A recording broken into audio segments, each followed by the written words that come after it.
Hey friends, welcome back to the channel. Today, we are diving deep, like really deep, into one of the most talked about personal finance books of the last few decades, Rich Dad Poor Dad by Robert Kiyosaki. Now listen, whether you love this book or roll your eyes at it, one thing is undeniable: it changed the way millions of people think about money. And I don't mean just saving or spending, I'm talking about how we relate to money psychologically, socially, and philosophically. This isn't just a review, it's a full-blown, thoughtful breakdown of the ideas, criticisms, lessons, and life-changing perspectives buried in this deceptively simple book. Grab a drink, sit back, and let's explore why Rich Dad Poor Dad is more than just a financial guide. It's a mindset shift. The book's structure is clever and autobiographical, or at least semi-fictionalized. Kiyosaki contrasts the financial philosophies of two father figures in his life. Poor Dad, his biological father, a well-educated man with a traditional job, strong values around education, but very little financial literacy. Rich Dad, his friend's father, a savvy businessman who dropped out of school but understood money on a deep, strategic level. Now, this duality isn't about shaming either of them. It's about contrast. The book isn't saying education is bad. It's saying formal education often skips the subject that impacts our lives every single day: money. Let's talk about the first big wake-up call the book gives. Our school system rarely teaches financial literacy.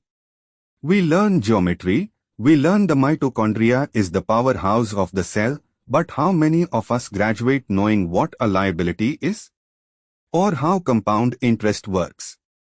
Kiyosaki makes a big claim here, and it's one that resonates: being smart doesn't mean being financially smart. His poor dad was educated but lived paycheck to paycheck. His rich dad didn't finish 8th grade but had assets working for him 24/7. Let that sink in. The difference wasn't intelligence, it was mindset and education in money. Okay, if there's one concept everyone remembers from this book, it's this one. The rich buy assets. The poor and middle class buy liabilities, thinking they're assets. And here's where it gets spicy. Kiyosaki redefines what we think we know. That house you bought. Most people think it's an asset. But if it's not generating income, if it's just draining money, Kiyosaki says that's a liability. This flips traditional thinking on its head. Most of us are taught to buy a nice house, work hard, save money. But what if that house is eating up all your income with taxes, maintenance, and debt? Instead, Rich Dad teaches young Robert to invest in cash-flowing assets, rental properties, businesses, stocks, intellectual property, anything that makes money even when you're sleeping. Now let's talk about the rat race. It's the 9-to-5 grind. It's earning money just to spend it, then doing it all over again. Most people live like this. Times go to school. Times get a job. Times get a mortgage. Times work to pay off that mortgage. Times retire and hope the pension lasts. Kiyosaki paints this as a trap. Not evil. Just limiting. And often fueled by fear, fear of being broke, fear of losing a job, fear of trying something different. To escape the rat race, he says we need financial intelligence, not just more income. Rich Dad's message is clear: don't work for money, make money work for you. Kiyosaki isn't anti-job, but he is anti-dependence. He wants you to own something, whether it's a business, a side hustle, a stock portfolio, or real estate. He emphasizes ownership and the confidence it builds.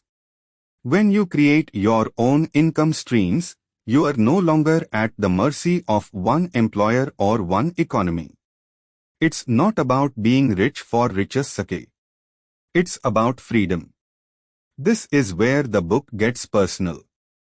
Kiyosaki talks a lot about how fear of losing money, fear of failure keeps people stuck. Poor Rich Dad learned to manage it. And this part, it's powerful. He says the wealthy aren't fearless, they're just trained.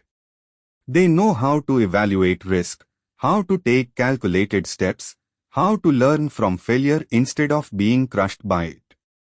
Money is emotional. The real challenge isn't in math, it's in mindset. Okay, time for some real talk. This book is not perfect. Some critics say it oversimplifies investing.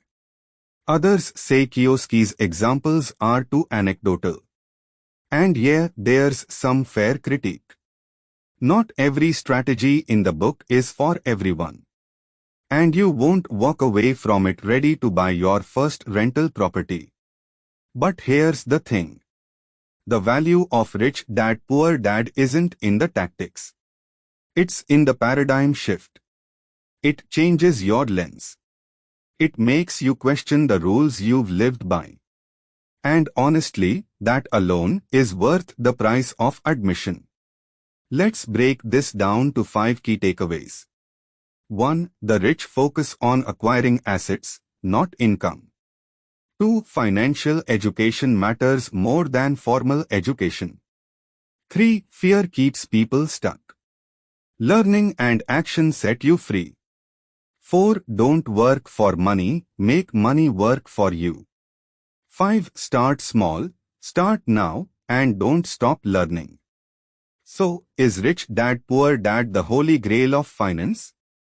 No. But is it one of the most powerful gateways into a new way of thinking? Absolutely. It doesn't give you all the tools. But it shows you that tools exist. And once your eyes are open, it's hard to go back. Read it. Reflect on it. Question it. And then start building your own rich life, however that looks for you. If this resonated, hit the like button, drop your thoughts in the comments and subscribe for more deep dives like this. Until next time, remember, it's not about how much money you make. It's about how you think about money.